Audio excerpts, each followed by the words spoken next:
بسم الله الرحمن الرحيم ياسين والقرآن الحكيم إنك لمن المرسلين على صراط مستقيم تنزيل العزيز الرحيم لتنذر قوما ما أنذر آباؤهم فهم غافلون لقد حق القول على أكثرهم فهم لا يؤمنون إنا جعلنا في أعناقهم أغلالا فهي إلى الأذقان فهم مقمحون وجعلنا من بين أيديهم سدا ومن خلفهم سدا فأغشيناهم فهم لا يبصرون وسواء عليهم أأنذرتهم أم لم تنذرهم لا يؤمنون إنما تنذر من اتبع الذكر وخشي الرحمن بالغيب فبشره بمغفرة وأجر كريم إنا نحن نحيي الموتى ونكتب ما قدموا وآثارهم وكل شيء أحصيناه في إمام مبين واضرب لهم مثلا أصحاب القرية إذ جاءها المرسلون إذ أرسلنا إليهم اثنين فكذبوهما فعززنا بثالث فقالوا إنا إليكم مرسلون قالوا ما أنتم إلا بشر مثلنا وما أنزل الرحمن من شيء إن أنتم إلا تكذبون قالوا ربنا يعلم إنا إليكم لمرسلون وما علينا إلا البلاغ المبين قالوا إنا تطيرنا بكم لئن لم تنتهوا لنرجمنكم وليمسنكم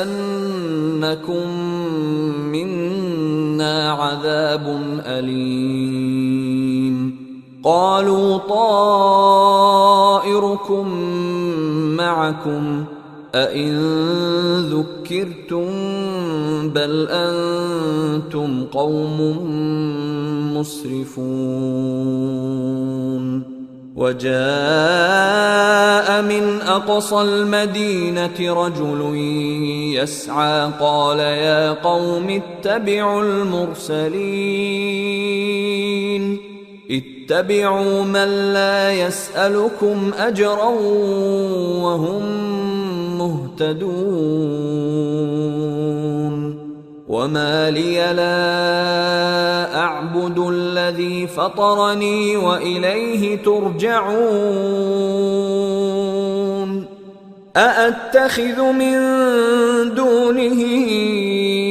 آلهة إن يردني الرحمن بضر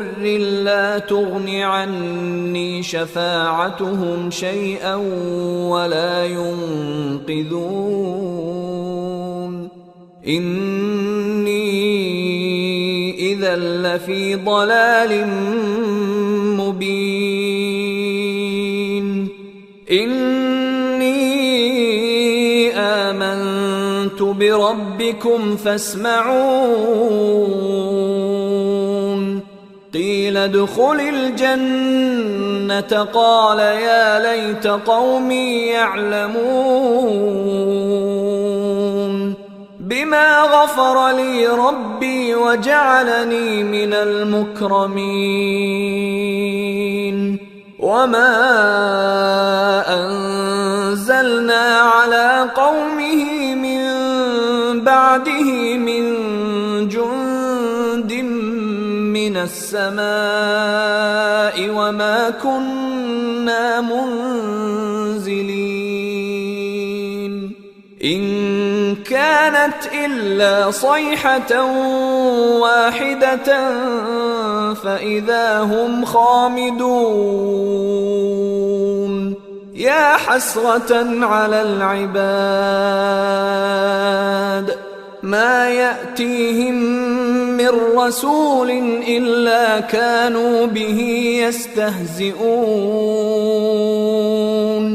ألم يروا كم أهلكنا قبلهم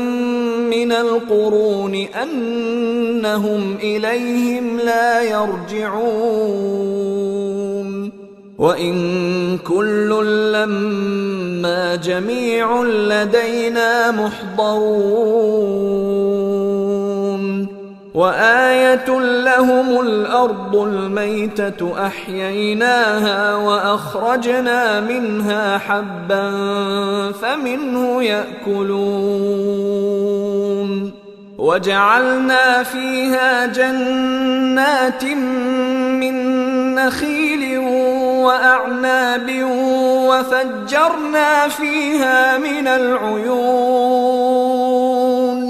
ليأكلوا من ثمره وما عملته أيديهم أفلا يشكرون سبحان الذي خلق الأزواج كلها مما تنبت الأرض ومن أنفسهم ومما لا يعلمون وآية لهم الليل نسلخ منه النهار فإذا هم مظلمون والشمس تجري لمستقر لها ذلك تقدير العزيز العليم والقمر قدرناه منازل حتى عاد كالعرجون القديم لا الشمس ينبغي لها أن تدرك القمر ولا الليل سابق النهار وكل في فلك يسبحون وآية لهم أنا حملنا ذريتهم في الفلك المشحون وخلقنا لهم من مثله ما يركبون وإن نشأ نغرقهم فلا صريخ لهم ولا هم ينقذون إلا رحمة منا ومتاعا إلى حين وإذا قيل لهم اتقوا ما بين أيديكم وما خلفكم لعلكم ترحمون وما تأتيهم من آية من آيات ربهم إلا كانوا عنها معرضين وإذا قيل لهم أنفقوا مما رزقكم الله قال الذين كفروا للذين آمنوا أنطعم من لو يشاء الله أطعمه إن أنتم إلا في ضلال مبين ويقولون متى هذا الوعد إن كنتم صادقين ما ينظرون إلا صيحة واحدة تأخذهم وهم يخصمون فلا يستطيعون توصية ولا إلى أهلهم يرجعون ونفخ في الصور فإذا هم من الأجداث إلى ربهم ينسلون قالوا يا ويلنا من بعثنا من مرقدنا هذا ما وعد الرحمن وصدق المرسلون إن كانت إلا صيحة واحدة فإذا هم جميع لدينا محضرون فاليوم لا تظلم نفس شيئا ولا تجزون إلا ما كنتم تعملون إن أصحاب الجنة اليوم في شغل فاكهون هم وأزواجهم في ظلال على الأرائك متكئون لهم فيها فاكهة ولهم ما يدعون سلام قولا من رب رحيم وامتازوا اليوم أيها المجرمون ألم أعهد إليكم يا بني آدم ألا تعبدوا الشيطان إنه لكم عدو مبين وأن اعبدوني هذا صراط مستقيم ولقد أضل منكم جبلا كثيرا أفلم تكونوا تعقلون هذه جهنم التي كنتم توعدون اصلوها اليوم بما كنتم تكفرون اليوم نختم على أفواههم وتكلمنا أيديهم وتشهد أرجلهم بما كانوا يكسبون ولو نشاء لطمسنا على أعينهم فاستبقوا الصراط فأنى يبصرون ولو نشاء لمسخناهم على مكانتهم فما استطاعوا مضيا ولا يرجعون ومن نعمره ننكسه في الخلق أفلا يعقلون وما علمناه الشعر وما ينبغي له إن هو إلا ذكر وقرآن مبين لينذر من كان حيا ويحق القول على الكافرين أولم يروا أنا خلقنا لهم مما عملت أيدينا أنعاما فهم لها مالكون وذللناها لهم فمنها ركوبهم ومنها يأكلون ولهم فيها منافع ومشارب أفلا يشكرون واتخذوا من دون الله آلهة لعلهم ينصرون لا يستطيعون نصرهم وهم لهم جند محضرون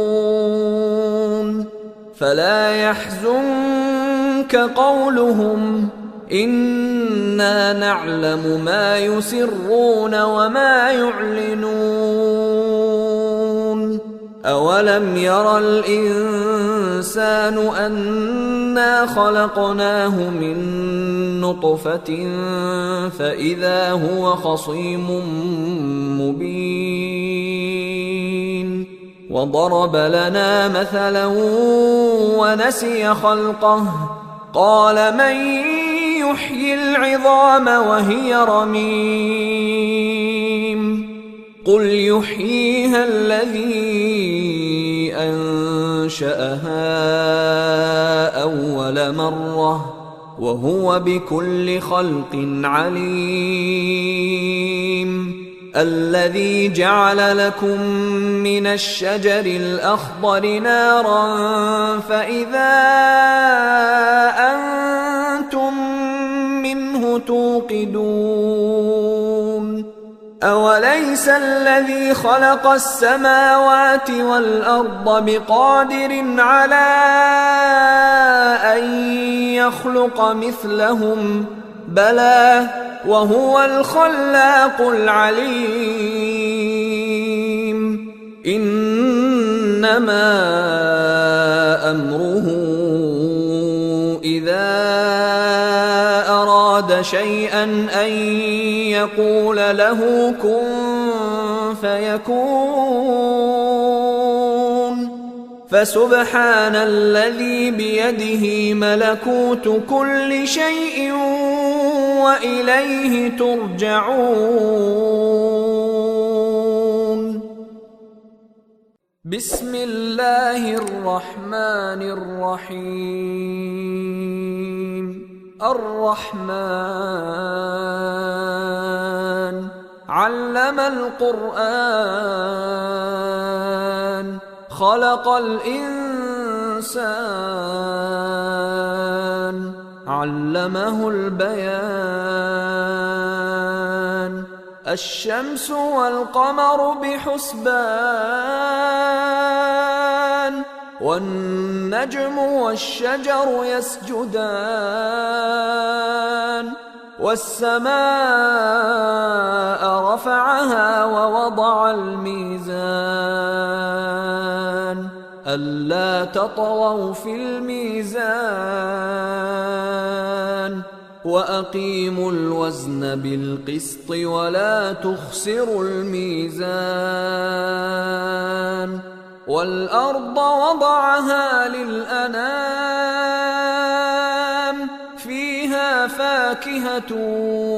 والنخل ذات الأكمام والحب ذو العصف والريحان فبأي آلاء ربكما تكذبان خلق الإنسان من صلصال كالفخار وخلق الجان من مارج من نار فبأي آلاء ربكما تكذبان رب المشرقين ورب المغربين فبأي آلاء ربكما تكذبان مرج البحرين يلتقيان بينهما برزخ لا يبغيان فبأي آلاء ربكما تكذبان يخرج منهما اللؤلؤ والمرجان فبأي آلاء ربكما تكذبان وله الجوار المنشآت في البحر كالأعلام فبأي آلاء ربكما تكذبان كل من عليها فان ويبقى وجه ربك ذو الجلال والإكرام فبأي آلاء ربكما تكذبان يسأله من في السماوات والأرض كل يوم هو في شأن فبأي آلاء ربكما تكذبان سنفرغ لكم أيها الثقلان فبأي آلاء ربكما تكذبان يا معشر الجن والإنس إن استطعتم أن تنفذوا من أقطار السماوات والأرض فانفذوا لا تنفذون إلا بسلطان فبأي آلاء ربكما تكذبان يرسل عليكما شواظ من نار ونحاس فلا تنتصران فبأي آلاء ربكما تكذبان فإذا انشقت السماء فكانت وردة كالدهان فبأي آلاء ربكما تكذبان فيومئذ لا يسأل عن ذنبه إنس ولا جان فبأي آلاء ربكما تكذبان يعرف المجرمون بسيماهم فيؤخذ بالنواصي والأقدام فبأي آلاء ربكما تكذبان هذه جهنم التي يكذب بها المجرمون يطوفون بينها وبين حميم آن فبأي آلاء ربكما تكذبان ولمن خاف مقام ربه جنتان فبأي آلاء ربكما تكذبان ذواتا أفنان فبأي آلاء ربكما تكذبان عينان تجريان فبأي آلاء ربكما تكذبان فيهما من كل فاكهة زوجان فبأي آلاء ربكما تكذبان متكئين على فرش بطائنها من استبرق وجنى الجنتين دان فبأي آلاء ربكما تكذبان فيهن قاصرات الطرف لم يطمثهن إنس قبلهم ولا جان فبأي آلاء ربكما تكذبان كأنهن الياقوت والمرجان فبأي آلاء ربكما تكذبان هل جزاء الإحسان إلا الإحسان فبأي آلاء ربكما تكذبان ومن دونهما جنتان فبأي آلاء ربكما تكذبان مدهامتان فبأي آلاء ربكما تكذبان فيهما عينان نضاختان فبأي آلاء ربكما تكذبان فيهما فاكهة ونخل ورمان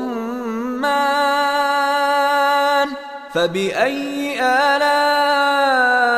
ربكما تكذبان فيهن خيرات حسان فبأي آلاء ربكما تكذبان حور مقصورات في الخيام فبأي آلاء ربكما تكذبان لم يطمثهن إنس قبلهم ولا جان فبأي آلاء ربكما تكذبان متكئين على رفرف خضر وعبقري حسان فبأي آلاء ربكما تكذبان تبارك اسم ربك ذي الجلال والإكرام بسم الله الرحمن الرحيم إذا وقعت الواقعة ليس لوقعتها كاذبة خافضة رافعة إذا رجت الأرض رجا وبست الجبال بسا فكانت هباء منبثا وكنتم أزواجا ثلاثة فأصحاب الميمنة ما أصحاب الميمنة وأصحاب المشأمة ما أصحاب المشأمة والسابقون السابقون أولئك المقربون في جنات النعيم ثلة من الأولين وقليل من الآخرين على سرر موضونة متكئين عليها متقابلين يطوف عليهم ولدان مخلدون بأكواب وأباريق وكأس من معين لا يصدعون عنها ولا ينزفون وفاكهة مما يتخيرون ولحم طير مما يشتهون وحور عين كأمثال اللؤلؤ المكنون جزاء بما كانوا يعملون لا يسمعون فيها لغوا ولا تأثيما إلا قيلا سلاما سلاما وأصحاب اليمين ما أصحاب اليمين في سدر مخضود وطلح منضود وظل ممدود وماء مسكوب وفاكهة كثيرة لا مقطوعة ولا ممنوعة وفرش مرفوعة إنا أنشأناهن إنشاء فجعلناهن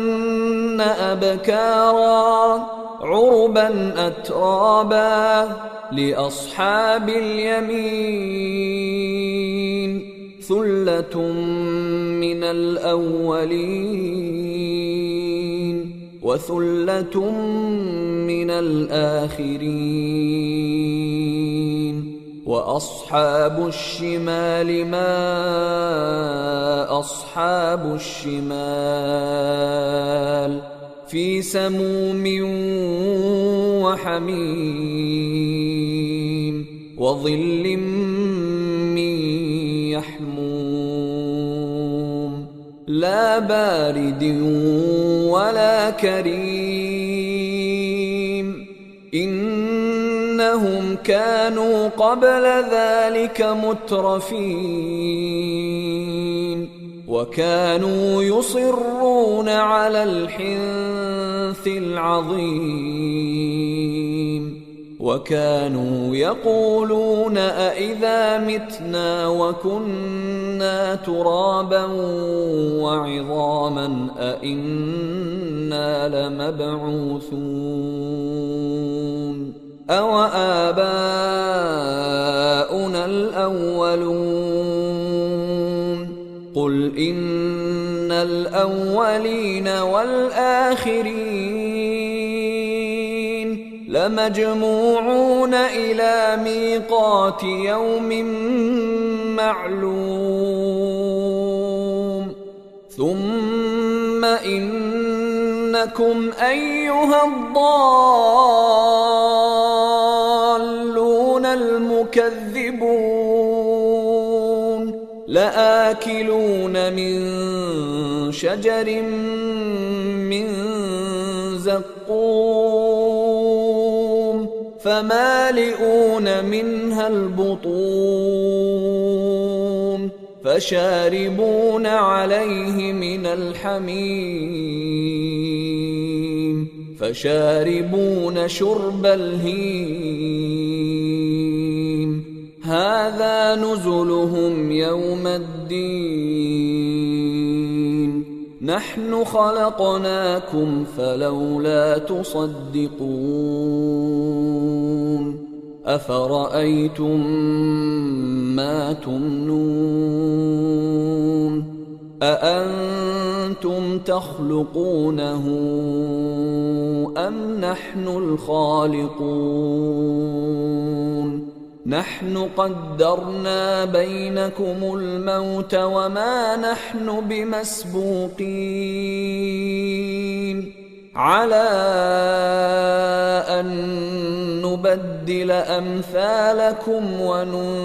وننشئكم فيما لا تعلمون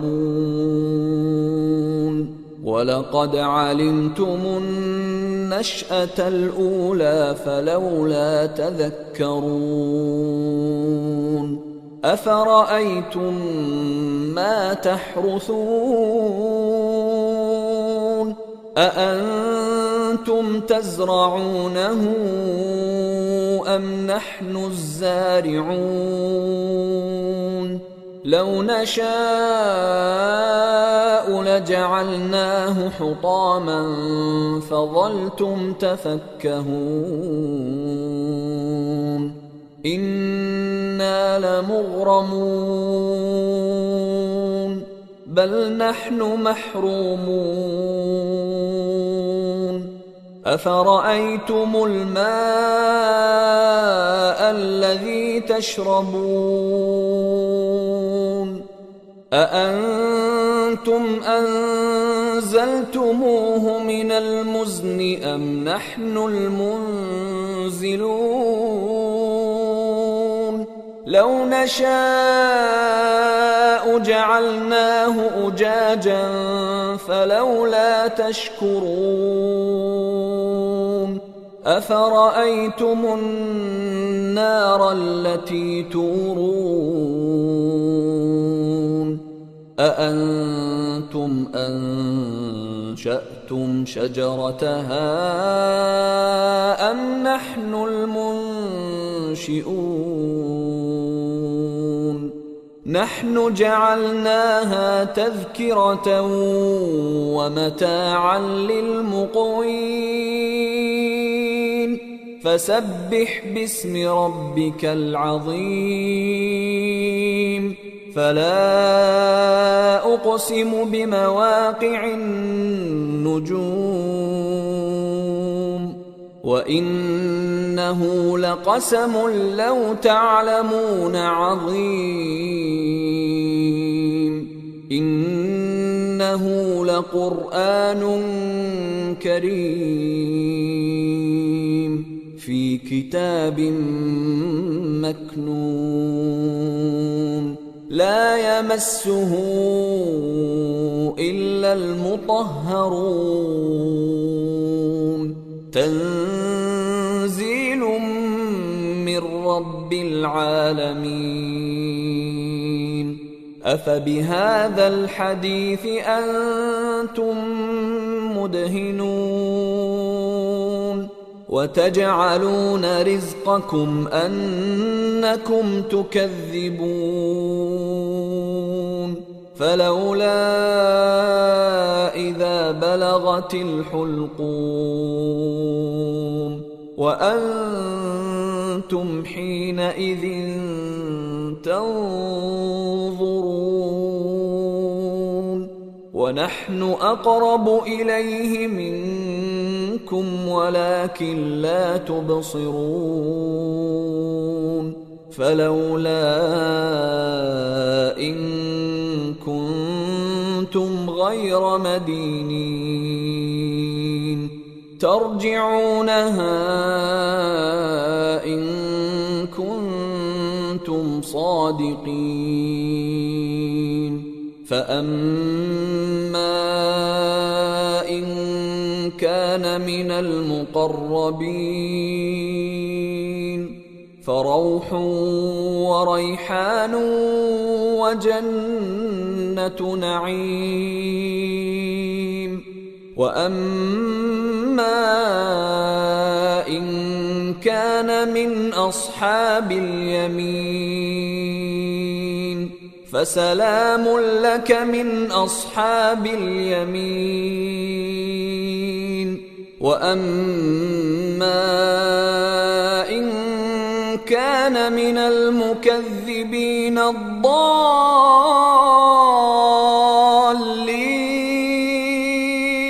فنزل من حميم وتصلية جحيم إن هذا لهو حق اليقين فسبح باسم ربك العظيم.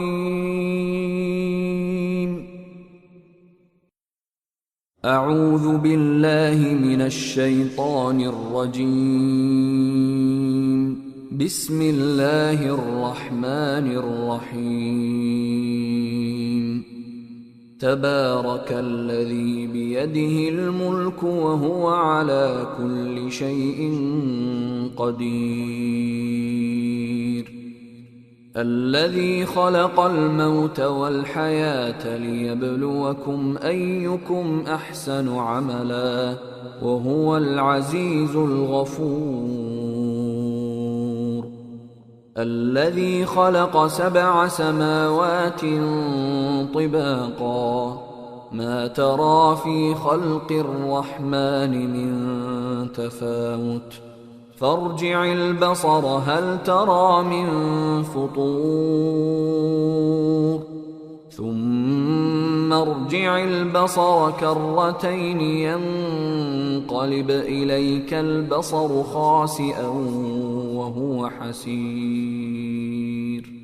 ولقد زينا السماء الدنيا بمصابيح وجعلناها رجوما للشياطين وأعتدنا لهم عذاب السعير وللذين كفروا بربهم عذاب جهنم وبئس المصير إذا ألقوا فيها سمعوا لها شهيقا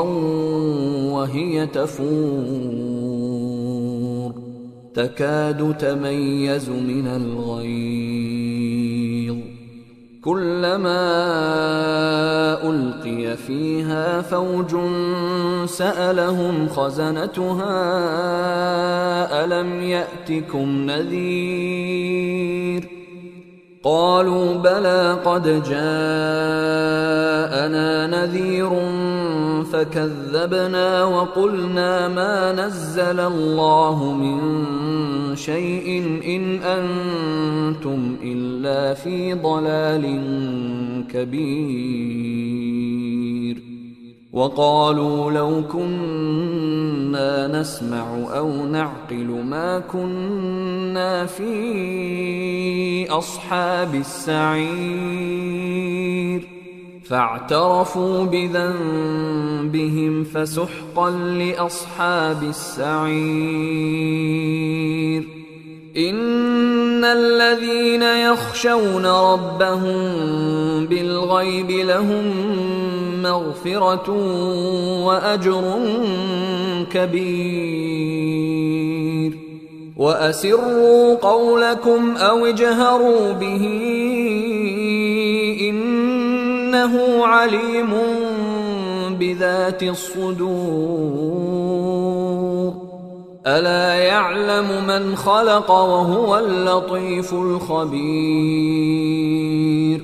هو الذي جعل لكم الأرض ذلولا فامشوا في مناكبها وكلوا من رزقه وإليه النشور أأمنتم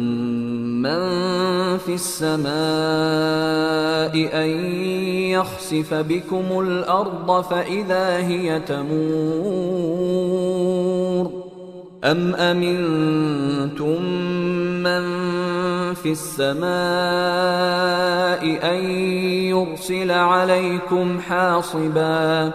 فستعلمون كيف نذير ولقد كذب الذين من قبلهم فكيف كان نكير أولم يروا إلى الطير فوقهم صافات ويقبضن ما يمسكهن إلا الرحمن إنه بكل شيء بصير أمن هذا الذي هو جند لكم ينصركم من دون الرحمن إن الكافرون إلا في غرور أمن هذا الذي يرزقكم إن أمسك رزقه بل لجوا في عتو ونفور أفمن يمشي مكبا على وجهه أهدى أمن يمشي سويا على صراط مستقيم قل هو الذي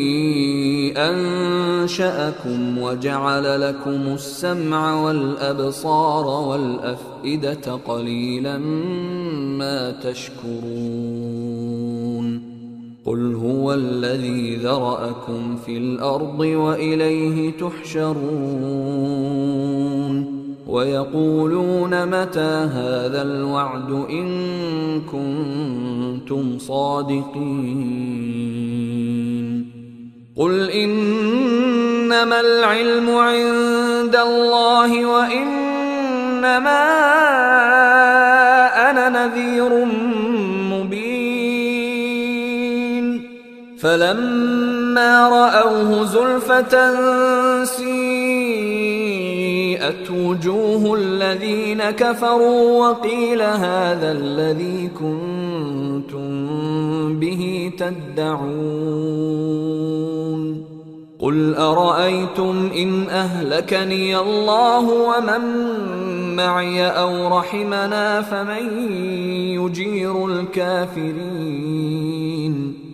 فمن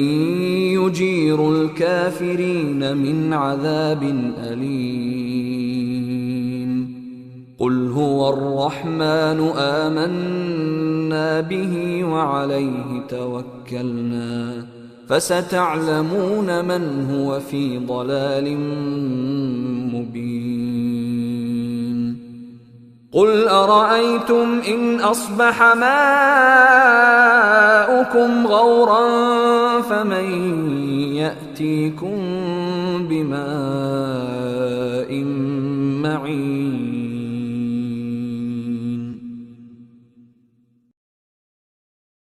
صدق الله العظيم.